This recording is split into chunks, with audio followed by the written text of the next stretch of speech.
La paye des enseignants du secteur de l'EPST continue à poser problème dans certaines localités du pays, dont Bikoro, Katakokombe ou encore Bomongo. Le ministre Tony Mwaba, qui s'est entretenu avec les délégations de la Banque centrale du Congo, de Equity BCDC et de l'IFOD, annonce une solution définitive et pérenne pour très bientôt.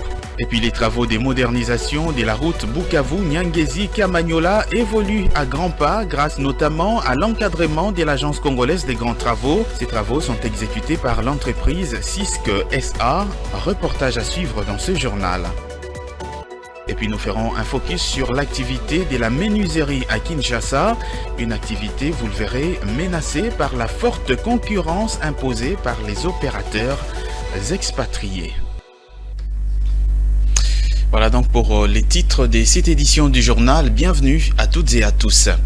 Renforcer la coopération avec le reste du monde, c'est l'engagement pris par le président de la République Félix-Antoine Tshisekedi lors de la traditionnelle cérémonie d'échange des vœux avec le corps diplomatique accrédité en République démocratique du Congo. Une cérémonie qu'il a présidée le mardi 30 janvier 2024 au Palais de la Nation.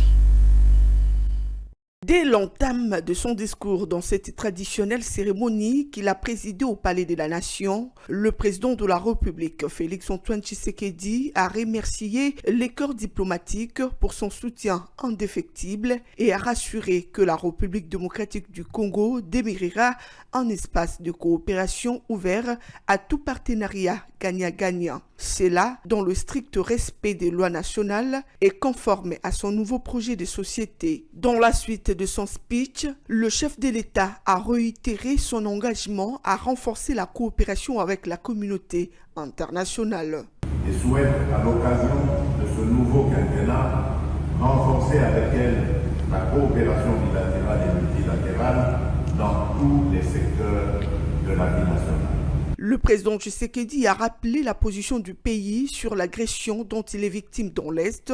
Il a dans ces cadres lancé un appel pressant aux instances onusiennes, à l'Union africaine et aux organisations régionales pour que de sanctions ciblées soient initiées à l'encontre de responsables rwandais et du M23 qui violent la souveraineté de la RDC. Félix Tshisekedi a enfin salué le déploiement dans la province du Nord Kivu de la force régionale de la communauté de développement de l'Afrique australe, SAMI DRC, venue en appui au FRDC dans les opérations menées contre la coalition RDF M23.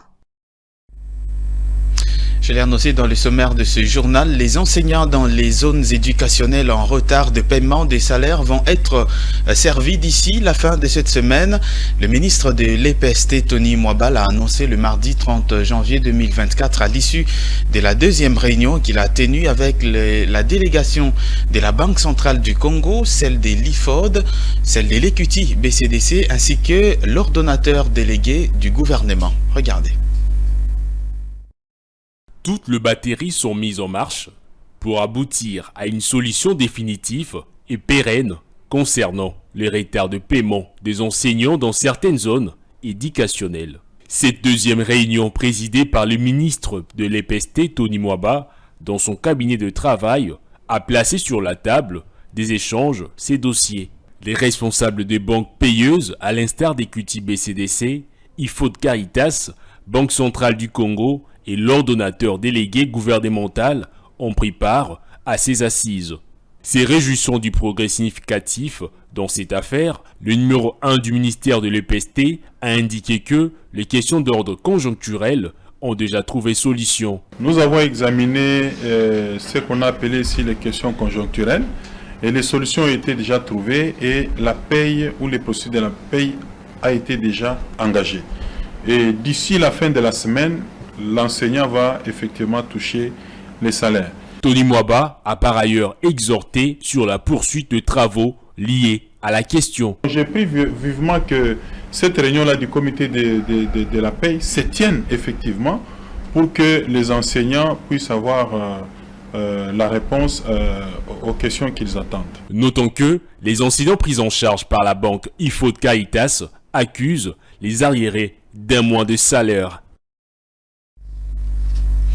Dans le reste de l'actualité, après les échauffourées entre la police et les manifestants qui protestaient justement contre l'insécurité à Kimpese, des manifestations ayant enregistré morts d'hommes, blessés et dégâts matériels importants, le ministre des Droits humains, Fabrice Pouila, a rassuré ce mercredi que cette situation préoccupe au plus haut point les institutions de la République et qu'une mission gouvernementale a été diligentée afin de faire toute la lumière sur la situation et établir les responsabilités.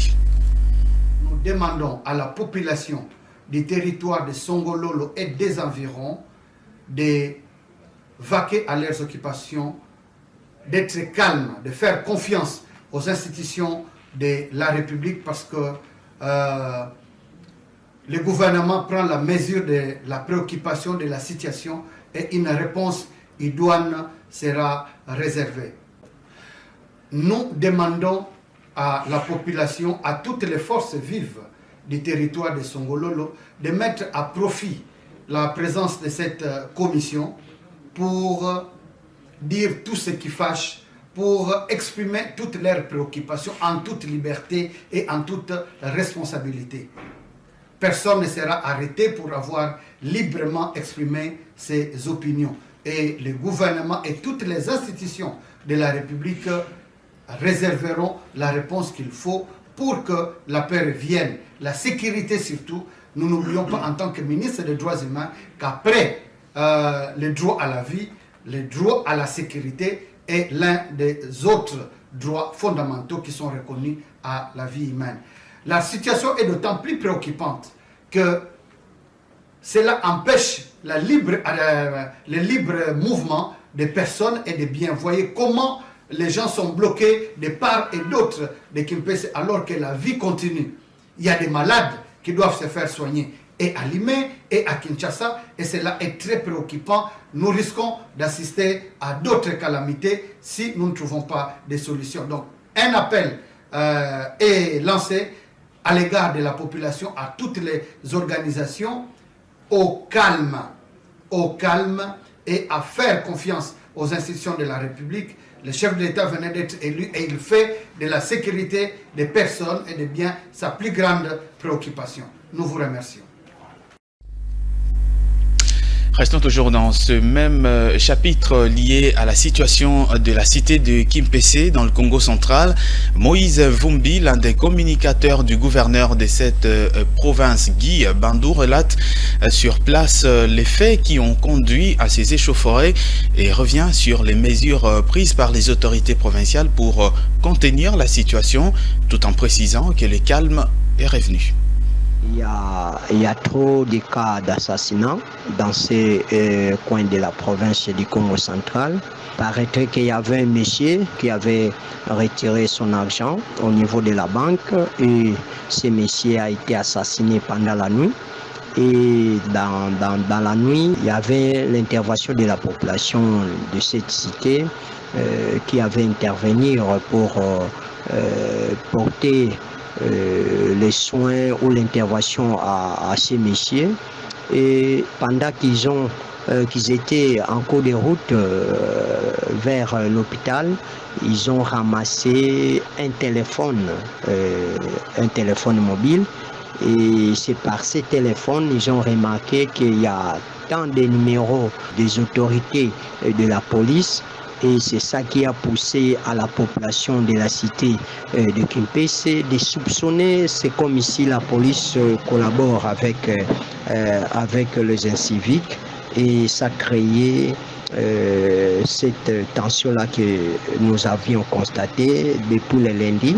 Et le gouvernement provincial a décrété un couvre-feu qui va durer pendant une semaine, c'est-à-dire à partir de 20h jusqu'à 5h du matin. Ce couvre-feu va faciliter aux autorités de traquer les semeurs de ceux des autres et c'est un peu d'identifier aussi les inciviques qui créent l'insécurité à la cité de Kimpese.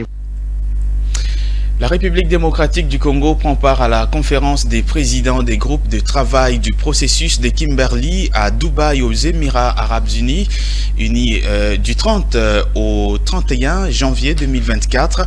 L'objectif de cette rencontre entre les membres du Forum international visant à empêcher le commerce des diamants, des conflits et de présenter justement les plans d'action pour l'année 2024. La RDC est représentée à ses assises par le directeur général adjoint du cadastre minier, Osé Kabamba. C'est une rencontre d'envergure qui a réuni le président des groupes de travail sur la production artisanale et alluvionnaire du processus de Kimberley en vue de présenter leur plan d'action annuel. Présent au sein des membres de la délégation de chefs des corps, le directeur général adjoint du cadastre minier a représenté la partie congolaise dans ses pourparlers durant 2 jours, soit du mardi 30 au mercredi 31 janvier. Il s'y est dénoté que le processus de Kimberley est un forum international qui vise à empêcher les commerces de diamants de conflit, c'est-à-dire de diamants bruts utilisés pour financer des guerres ou de violences par des groupes rebelles. Pour ce faire, ces forums rassemblent des administrations, des organisations de la société civile et des acteurs du secteur minier dans le but de réduire l'existence de diamants de conflit au niveau mondial. Lancé en 2003 avec la participation des États, de l'industrie du diamant et de la société civile, le processus de Kimberley repose sur un système de certification qui garantit la traçabilité des diamants bruts depuis leur extraction jusqu'à leur vente. Depuis sa création, ce processus a permis de réduire considérablement le commerce de diamants de conflit. Depuis 2021, les Émirats Arabes Unis assurent la présidence de ces forums. À ce jour, le processus de Kimberley compte 59 participants représentant 86 pays, avec l'Union européenne et ses 27 États membres comptant comme un seul participant. Les travaux de modernisation de la route nationale numéro 5 qui connecte la ville de Bukavu à Kamanyola en transitant par Nyangezi évoluent à grands pas. L'entreprise CISC SA, sous l'encadrement de l'Agence congolaise des grands travaux, a mis à profit la petite saison sèche pour faire avancer les chantiers dans cet axe routier. Après le terrassement, l'entreprise prévoit en début du mois de février de s'attaquer à la pose de la couche de fondation et à la construction des caniveaux. Longue de 45 km, la route nationale numéro 5, dans son tronçon compris entre Bukavu, Nyangezi, Kamanyola, prend de plus en plus forme.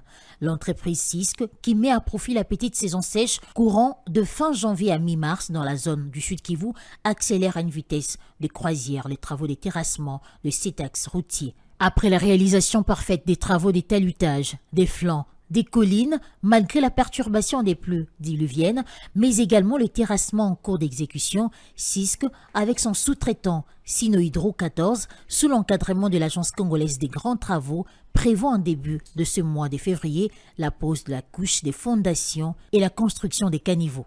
L'ingénieur, chef de mission de contrôle de la CGT, s'étend ici sur l'avancement des travaux. De par les travaux des déblais des talus qui ont déjà été faits, tout montre vraiment l'intensité et la volonté à ce que cette route, tous ces projets puissent évoluer comme il se doit et puissent atteindre l'objectif qui est Kamanyola. Actuellement, les difficultés ou la seule difficulté que nous avons, c'est les intempéries. Parce que quand il y a la pluie, il n'y a aucun travail, il n'y a pas de travaux de terrassement qui peuvent être faits. Sinon, comme on le dit en Swahili, t'as quoi poto. Une chose est claire, c'est qu'on ne peut pas stopper la pluie. La pluie d'abord, c'est une bénédiction. Mais au moins, on peut nous concentrer à beaucoup travailler lorsqu'il ne pleut pas. Selon la mission de contrôle de l'agence, l'entreprise va également procéder aux travaux de protection des talus créés sur les flancs des collines. Dans cette optique, elle envisage la construction des murs, des soutènements sur certaines sections et l'engazonnement de toute la surface des talus. Retour ici à Kinshasa, après plusieurs années d'insalubrité, les travaux de réhabilitation du rond-point Gambela dans la commune de Kasavubu ont été lancés le 30 janvier par le bourgmestre de cette municipalité sur instruction de l'hôtel de ville de Kinshasa. Une initiative que la population de ce coin de la capitale congolaise a accueillie avec satisfaction. Jonathan Bakili. Après la réhabilitation du rond-point Etienne Tshisekedi ex-Wiliri, le lancement de travaux de réhabilitation de l'avenue Ngouma à Ngaliema, c'est le tour du rond-point Gambela dans la commune de Kasavubu de bénéficier de travaux de réhabilitation et d'aménagement. Malgré les cris de détresse lancés par la population, ce lieu a été abandonné à son triste sort pendant plusieurs années, se transformant en une décharge publique, au parking de stationnement des véhicules ou mototaxis, mais aussi à un site informel pour le lavage automobile. C'est ainsi que le vice-gouverneur de Kinshasa a instruit le chef de la municipalité de Kasavubu afin de lancer les travaux de ces lieux qui faisaient jadis la fierté de la capitale. La population a accueilli avec satisfaction cette initiative de l'autorité urbaine. Je remercie premièrement le chef de l'État et je salue les 5 jours de leadership à la tête de la province exercés par le vice-gouverneur de la ville de Kinshasa. Ce rond-point qui faisait jadis la fierté de la ville était devenu une décharge publique et un parking de stationnement. Aujourd'hui, nous sommes très heureux de voir le lancement des travaux de réhabilitation de ces ronds-points longtemps abandonnés. Nous sommes très heureux de voir le bourgmestre de la commune de Kasavubu descendre lui-même sur terrain pour le lancement de ces travaux. Nous espérons que ces travaux iront jusqu'au bout. À en croire les ingénieurs qui y travaillent, ces travaux prendront fin en un temps record, à l'instar du rond-point Etienne Tshisekedi. Tout à fait autre chose dans ce journal. La communication numérique est un outil important pouvant booster les entreprises et les entrepreneurs en République démocratique du Congo. C'est une affirmation du responsable des communications de l'entreprise Iris. Il a ainsi invité les entreprises congolaises à mettre en place une communication bonne, axée sur l'innovation et la créativité. On l'écoute dans ses propos recueillis ce mercredi par Claude Kunku. Numérique. Il est très important d'avoir une présence en ligne. C'est pourquoi Iris Corporation aide à créer une visibilité en ligne optimale, renforçant ainsi la notoriété de la marque et le marketing également, parce que nous sommes dans la communication et le marketing digital. Le marketing permet une interaction directe avec le public cible. Cela favorise l'engagement et la fidélité des clients car l'entreprise peut interagir, répondre aux commentaires et adapter les stratégies en fonction de retours instantanés. L'importance de la communication, c'est donner des outils essentiels pour une entreprise d'évoluer. Et surtout, nous sommes dans un monde où la communication est très très importante. Une entreprise peut être façonnée par sa façon de communiquer. Le commerce des accessoires de téléphonie mobile dans certains points chauds de la capitale congolaise est en proie à d'énormes difficultés. L'instabilité du taux d'échange et la hausse des prix de ces accessoires sont les principaux défis auxquels font face les commerçants dans ce business. Ils l'ont dit ce mercredi au micro d'Etienne Lissombo et Pichunzita. Les activités commerciales exercées dans la capitale sont régulièrement frappées de plusieurs contraintes. Le commerce de la vente de téléphones mobiles et ses accessoires n'en est pas épargné. C'est ce que révèlent ces agents du secteur. Selon eux, depuis l'interminable série de dépréciations du franc congolais face aux devises étrangères ayant occasionné l'augmentation du prix des biens et services, leurs activités sont largement très touchées. Leur pouvoir d'achat ainsi menacé, ces agents du secteur ne plaident que sur l'amélioration de la situation.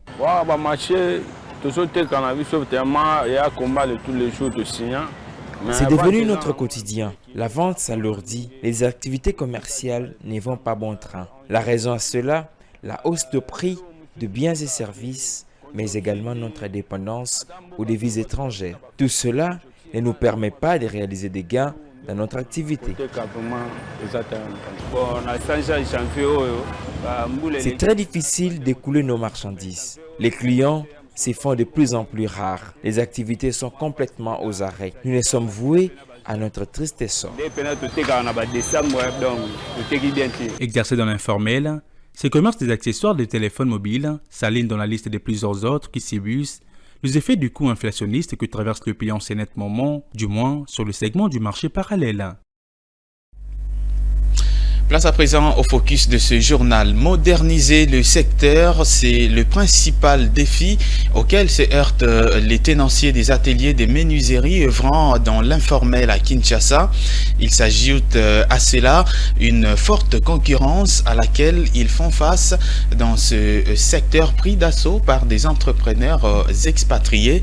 Quelques-uns d'entre eux se sont exprimés ce mercredi au micro de Divine Mwenze et Ruben Manata. Ils embellissent les maisons d'habitation en y apportant une touche particulière dans l'ornement sans laquelle tout appartement se vide de sa beauté. Mais avant cela, le meuble dont il est question sont façonnés et fabriqués par les spécialistes qui, par l'exercice de leur métier, sont nommés menuisiers. Ce marché de la menuiserie en République démocratique du Congo, du moins de la capitale, s'exerce en grande partie informelle. Situation qui met les agents du secteur en concurrence inéquitable avec les entrepreneurs expatriés qui y œuvrent. Occasion ici pour les agents de solliciter l'accompagnement des autorités. Nous nous sentons abandonnés par les autorités. Bien que nous exposions nos meubles sur la voie principale, la clientèle n'est toujours pas au rendez-vous. Nos marchandises sont exposées aux intempéries. Malgré nos maigres moyens des bords, cela ne suffit pas pour couvrir nos meubles. Les principaux défis du secteur étant l'industrialisation et la possession des équipements adéquats, le marché fait face à un ralentissement des activités. Nous souffrons beaucoup pour fabriquer ce meuble. Nous n'avons pas des outils adéquats. Nous n'avons pas d'industrie des menuiseries. Nous pratiquons une menuiserie à l'état embryonnaire. Nous sollicitons l'accompagnement du gouvernement. Vu de l'extérieur, le marché de la menuiserie rapporte énormément à l'économie d'un État. C'est le cas par exemple de la France où les ventes en ligne ont couvert 12% du marché total, rapportant à l'État un chiffre d'affaires de près de 10 milliards d'euros. Les autorités congolaises peuvent s'en inspirer dans le but de donner une bouffée d'oxygène à ce secteur en particulier et en général à l'économie nationale. Et place à présent à la revue de presse.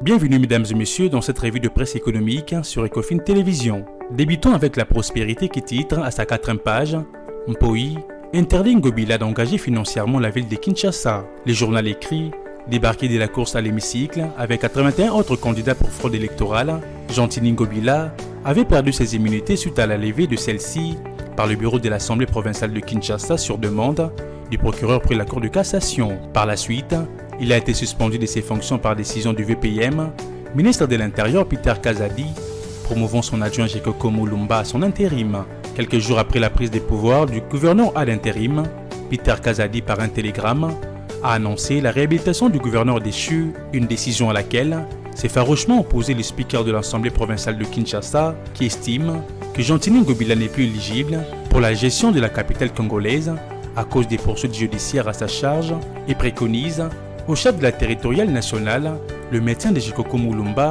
dans ses fonctions d'intérimaire. Les confrères poursuivent, c'est ainsi que pour limiter l'autorité morale de l'Alliance des Congolais progressistes dans sa gestion de la cité et préserver les intérêts des Kinois et Kinoises, que Godem Mpoi, président de l'Assemblée provinciale de Kinshasa, en sa qualité d'autorité budgétaire, a décidé de lui retirer les droits d'engager financièrement la ville de Kinshasa et c'est auprès de toutes les banques œuvrant en République démocratique du Congo. Cette décision, le président de l'Assemblée provinciale de Kinshasa ne fait que creuser les fossés avec le premier citoyen de la ville de Kinshasa. Terminons cette revue de presse avec Forum des As qui titre à sa 9e page « Le Japon finance la construction d'un centre de formation professionnelle à Kenge ». Le journal note, le gouvernement japonais vient de débourser un montant de $72 855 américains pour la construction d'un centre de formation professionnelle à Kenge, dans la province du Kwango. C'est dans cette optique que l'ambassadeur du Japon en République démocratique du Congo, Ogawa Hidetoshi, et les présidents de l'Association pour le développement social et la sauvegarde de l'environnement, Freddy Mbakatamputu, ont signé le lundi 29 janvier un contrat de dons pour la matérialisation de ces projets. Cette initiative visant l'érection d'un centre de formation professionnelle spécialisé en coupe et couture, cosmétique et menuiserie, s'inscrit dans le cadre de l'aide non remboursable du Japon aux micro-projets locaux contribuant à la sécurité humaine. C'est ce qui précise un communiqué de presse émanant de la section culturelle de l'ambassade du Japon. Le journal souligne, en signant les contrats pour la matérialisation de ces projets dans la province du Kwango, l'ambassadeur du Japon donne un coup de pouce aux promoteurs de cet établissement d'utilité publique. Le journal poursuit, ces centres sera doté d'un tout nouveau bâtiment de 5 salles de classe, de 2 bureaux administratifs, d'un dépôt et des latrines, révèle l'ambassadeur japonais. Le représentant du pays du soleil levant en République démocratique du Congo a profité de son adresse pour demander aux initiateurs du dit projet de travailler en ayant conscience qu'ils sont les acteurs principaux du développement de leur communauté, conclut le journal. Fin de cette revue de presse économique sur Ecofin Télévision, mesdames et messieurs, merci de l'avoir suivi.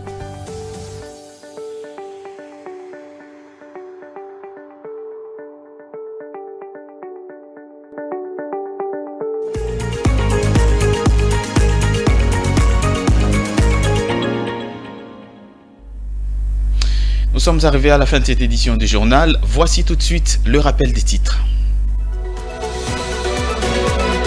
La paye des enseignants du secteur de l'EPST continue à poser problème dans certaines localités du pays, dont Bikoro, Katakokombe ou encore Bomongo. Le ministre Tony Mwaba, qui s'est entretenu avec les délégations de la Banque centrale, Equity, BCDC et de l'IFOD, annonce pour très bientôt une solution définitive et pérenne.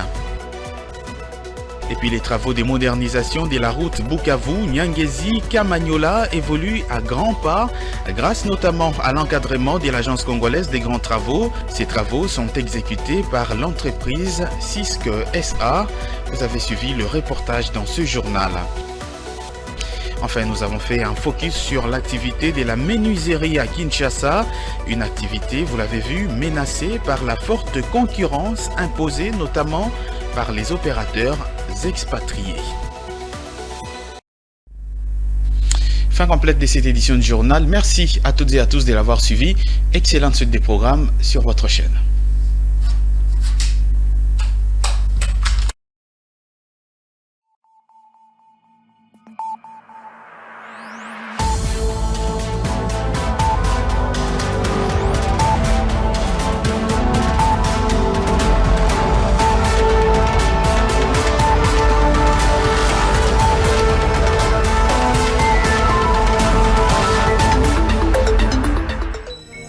Ce journal vous a été offert par DACO SARL, société d'expertise comptable et de fiscalité. Dans une sphère médiatique, essentiellement tournée vers des contenus généralistes, où l'originalité n'a plus sa place au chapitre, où le secteur de l'économie et finance, pourtant poumon d'un État, sombre dans les oubliettes, voici enfin Ecofin Télévision. Économie et finance télévision, votre chaîne thématique essentiellement économique, vous offre un contenu original. Nous traitons des questions monétaires, commerciales, énergétiques, minières, pétrolières et environnementales. Notre créneau, vous proposer des informations, des analyses, des perspectives et prévisions économiques. Ecofin Télévision vous permet également de comprendre la coopération entre les États et les institutions, sans oublier l'épineuse question de la dette. Ecofin Télévision, tout savoir sur les investissements, les échanges commerciaux, la balance commerciale et la balance des paiements, le taux d'échange, l'état des lieux de la lutte contre les détournements des finances publiques, la coopération bilatérale ou multilatérale. Ecofin Télévision vous explique comment l'économie nationale est directement liée à l'économie mondiale. Notre particularité fait notre originalité.